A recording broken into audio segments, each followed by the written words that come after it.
Bonjour à toutes et à tous les amis, c'est Gilles Mansillon. Bienvenue sur ma chaîne. Je continue à discuter d'idées spirituelles ici. J'ai pris une décision, c'est que j'arrêtais complètement de regarder toute cette obscurité qui est en train de remonter. Il y a toutes sortes de choses qui sont en train de remonter, mais j'ai pas le temps. Je veux vraiment mettre toute mon énergie sur créer une vie bonne, une vie d'abondance, d'amour, de prospérité, de lumière. Donc pour célébrer la vie, hein, parce qu'à chaque fois qu'on met notre attention sur quelque chose, on le recrée, on continue à l'entretenir. Alors bien sûr, on peut observer ça, mais de très loin et de très peu. Il faut vraiment mettre plus d'énergie sur ce qui est voulu que toutes ces choses qui ne sont pas voulues, hein. Alors, comprendre que ce qu'on appelle le karma, c'est en réalité, c'est souvent des âmes ont besoin de payer des dettes. C'est des dettes, parce que tout est une question d'équilibre. Et donc, les âmes essayent de retrouver la perfection de leur âme originale. L'âme originale, c'est quelque chose de divin, de parfait. Et donc, quand toutes les expériences sont équilibrées, l'ascension se passe naturellement. Donc, parce que la source à l'intérieur de nous veut le meilleur pour nous-mêmes. Il n'y a qu'un seul obstacle à notre ascension, ce sont les pensées critiques et négatives, les jugements, les pensées critiques et négatives. C'est ça qui nous empêche l'ascension. Donc, il faut vraiment prendre les choses un pas après l'autre et s'avancer vers cette conscience, cette réalité en dehors du temps, qui est bien au-dessus de toutes les polarités. Et donc, on doit utiliser notre imaginaire pour créer un nouveau monde, continuer à cultiver cette projection dans le champ quantique d'une réalité qui est vraiment voulu, plutôt que de continuer à subir les programmes de la dualité. Au plus on s'en détache, au plus ça va aller vite, et au plus le programme va s'effacer tout seul, hein. Ça va être remplacé par autre chose. Donc tout vient de l'imaginaire. On doit utiliser notre imaginaire, la conscience de notre imaginaire pour recréer ce nouveau monde. Le nouveau monde, il va être recréé par rapport à l'ensemble des collectifs. Bon, on va avoir de l'assistance de là-haut quand même, mais le mental subconscient, c'est vraiment ce qui crée notre réalité. Donc on doit programmer notre mental subconscient, faire des choix nouveaux, hein, et lâcher prise des jugements, se relaxer pour faire des choix plus lucides. Et donc lâcher prise des émotions et des pensées négatives, laisser-les passer sans réaction, sans réagir. C'est vraiment les obstacles à l'accès à la conscience cosmique, à la cinquième dimension. Et donc à partir de là, on se met sur une ligne temporelle supérieure. Parce qu'il va y avoir des lignes temporelles, il y a beaucoup de gens qui partent sur des lignes temporelles, ils acceptent le programme de la matrice et donc ils vont continuer à vivre ça, hein. Alors qu'on peut vraiment s'en détacher, continuer à appeler les archanges, l'archange Michael, l'archange Gabriel, l'archange Raphaël, continuer à appeler les maîtres ascensionnés, continuer vos guides aussi, bien sûr. Et donc, il y a toutes sortes de forces dans l'univers. Bon, pour nous, les observateurs silencieux sont la source déjà, qui est un observateur silencieux qui devient plus présent quand on commence à l'invoquer. Et il y a aussi les gardiens. Les gardiens sont des groupes d'êtres à qui notre âme a demandé de venir nous botter les fesses quand on a pour nous forcer à avancer à un moment donné, hein. C'est une voie de la conscience, et donc il faut apprendre à écouter, hein. Il faut arrêter de se torturer soi-même avec des choses du passé, apprendre les leçons et suivre l'intuition, et écouter notre intuition. Parce que vraiment, on a demandé à ce que cette vie, on ne répète pas encore une fois le même cycle, hein, que dans beaucoup de vies passées. Donc on est vraiment poussé en dehors de nos zones de confort, et donc afin que cette incarnation puisse apporter les changements qui sont voulus. Souvent je parle de choses, c'est pas comme si je l'enrobais dans du sucre, hein, je suis un peu cru dans ce que je dis, mais je veux dire, des fois c'est nécessaire. Et donc on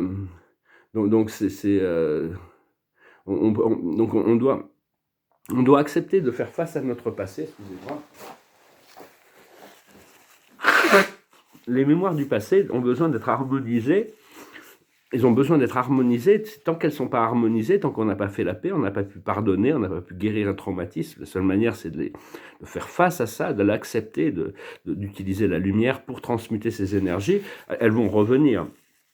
Parce que la loi divine, c'est la perfection éternelle et infinie. Dieu est la perfection éternelle et infinie. Il n'y a pas besoin de c'est comme ça, quoi. Et donc ces lois, on les apprend. Donc l'âme, elle est obligée de s'aligner avec cette perfection petit à petit. Donc la question, c'est: est-ce que vous aimez votre création, votre vie? Sinon, il y a juste besoin de faire un choix différent, de faire les changements qui sont nécessaires aussi. Et donc, mais enfin, il y a assez de ressources pour que tout le monde puisse être dans l'abondance et la prospérité. C'est un cadeau divin, hein. Et donc, il ne faut pas avoir peur de nos peurs aussi. Il faut les embrasser. Il faut les embrasser le plus possible. Plus on peut aller dans les choses qui nous font peur, plus on va avancer vite parce qu'on va les transcender, on va les passer par-dessus, on va les effacer. Donc, si on les évite, elles vont rester en fréquence. Mais il faut vraiment, c'est vraiment aussi cette conscience de la pénurie, de la pauvreté, tout ça, ça a été imprimé dans les consciences, on doit s'en débarrasser pour toujours, hein. Et donc, l'univers n'a jamais soutenu ce genre de programme, hein. Et donc, cette vision d'un nouveau monde va être créée par les croyances collectives et la vision et le pouvoir de la croyance et les désirs collectifs. Enfin, la croyance et le désir créent notre réalité. Donc, on a besoin d'être déterminé, on a besoin d'être centré, on a besoin d'être patient.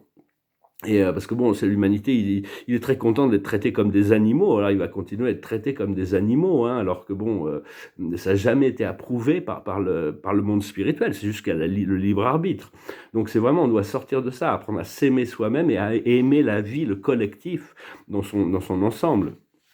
Et il faut arrêter d'accuser les autres de choses, peu importe, hein, et vraiment, on doit prendre la responsabilité de notre énergie et arrêter d'être aussi des mendiants spirituels, hein. Les mendiants, ils vont pas recevoir grand-chose, hein. Il faut assumer la responsabilité de demander, de recevoir, mais c'est vraiment...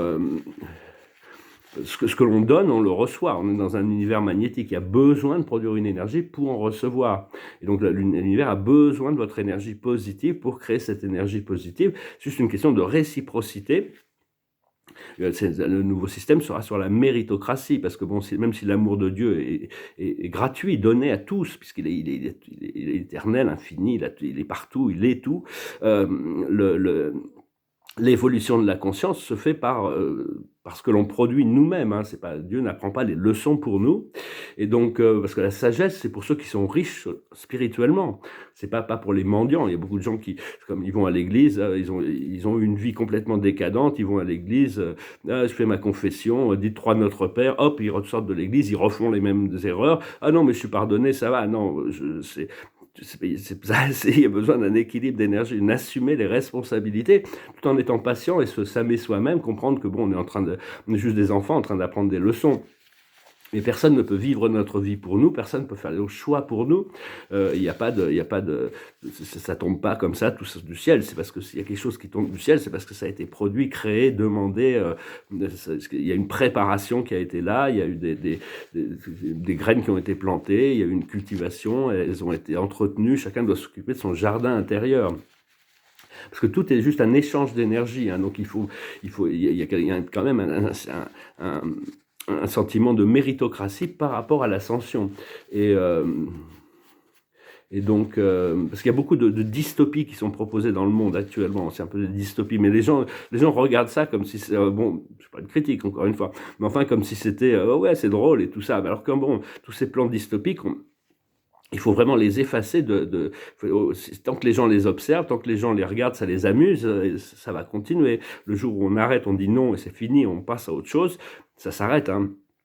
Donc on doit apprendre les lois de l'univers, comment ces lois fonctionnent, on est à notre niveau, les lois de l'univers, la loi de l'attraction, comment passer dans l'état de grâce. Et quand il y a une situation qui est implaisante, avec des gens implaisants, il faut en sortir le plus vite possible, sinon ça s'aggrave, hein, toujours. C'est juste des opportunités qui nous sont données.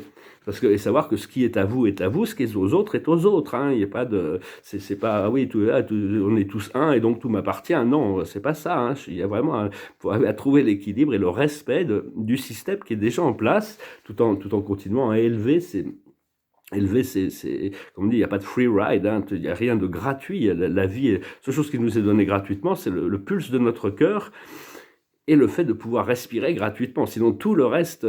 puis après, bon, il y a aussi les choix de naissance, mais même le choix de naissance, c'est quelque chose que les âmes décident consciemment. C'est-à-dire, les parents ne choisissent pas leurs enfants, mais les enfants choisissent leurs parents. Et tous les dons que quelqu'un a, c'est parce qu'il les a cultivés dans des vies passées, où il a travaillé là-dessus. Donc, il faut abandonner toute... Par contre, si une personne peut le faire, tout le monde peut y arriver aussi, hein. Donc c'est vraiment continuer à cultiver ce pouvoir intérieur et se concentrer sur ce qui est vraiment voulu. Et Et donc oui, donc c'est à peu près ce que je voulais communiquer aujourd'hui. Donc faut vraiment, vraiment personnellement, c'est vraiment sur le fait que bon, lâcher prise de toutes ces de de de toutes ces choses qui ne sont pas voulues pour pouvoir tous les jugements, hein, pour pouvoir faire des choix lucides et se concentrer en grande majorité sur la création d'une vie meilleure, sur la création d'un monde meilleur, plutôt que d'être dans le commentaire des choses qui ne fonctionnent pas, hein. C'est très important parce que je le vois, c'est quand même assez dominant en société. Bah écoutez, voilà, je vous remercie. J'espère que ce message aura été intéressant pour vous. Continuez à qu'est-ce qui vous fait du bien, qu'est-ce qui vous passionne, comment vous voudriez créer un film dans votre esprit, comment vous voudriez voir les choses. C'est un peu comme si vous étiez un metteur en scène et vous avez besoin de créer un film. Alors après ça, je recommande de ne pas créer un film d'horreur, créer une belle comédie, un conte de fées, créer un film d'aventure, un film de science-fiction. Il y a toutes sortes de films. Tout en étant quand même resté dans le cadre et dans le cadre de ce qui est de ce qui est correspondant à quelque chose qui vous fait du bien, même si c'est juste imaginaire, ça informe l'univers sur des nouvelles possibilités qu'il va pouvoir après introduire dans le collectif. On est tous très très très puissants et très très importants dans ce développement de cette nouvelle civilisation qu'on se prépare à créer. Bah, écoutez, je vous remercie de souscrire, je vous remercie de partager, de commenter, je vous remercie d'aimer, et puis si vous voulez une session privée, vous pouvez encore, je ne sais pas encore si je vais en faire beaucoup, mais je vais avoir d'autres chats à fouetter, disons, plein de nouvelles choses. C'est une période de 6 mois de transition là qui se prépare avec réparation, préparation, et après ça va être complètement différent. Je vais finir avec une chanson qui me passait par la tête ce matin, que j'ai déjà chantée, mais qui parle de quelqu'un qui rencontre un ange et qui découvre la liberté grâce à cette connexion avec son ange gardien. Ça s'appelle Angel. Angel came down from heaven yesterday. She stayed with me just long enough to rescue me. And she tells me a story yesterday about the love between the moon and the deep blue sea. And she spread a wing high over me, and she say I shall return tomorrow. And I say fly on, my sweet angel, fly on through the sky. Fly on, my sweet angel. Tomorrow I will feel you by my side. And sure enough, this morning comes to me, well, silver-winged silhouette against the glow of a child's sunrise. And I, the bluebird and sparrows envy me. She said, I love you, little boy, and today you shall fly. She kissed me once, and the feeling so good she made me cry. And now we fly together. And I say, fly on, my sweet angel, fly on through the sky. Fly on, my sweet angel, together we shall always be alive. La chanson de Jimi Hendrix. Bah écoutez, je vous souhaite une merveilleuse journée. Préparez-vous. C'est toujours une question de préparation. Et quand on est vraiment prêt, Dieu agit pour que les choses changent, hein. On va développer notre foi, cette connexion à cette énergie intérieure et vraiment lâcher prise le plus possible sur l'intérêt qu'on peut porter à ces ombres dans la caverne, hein. Donc voilà, bah écoutez, je vous dis à bientôt. Adonai.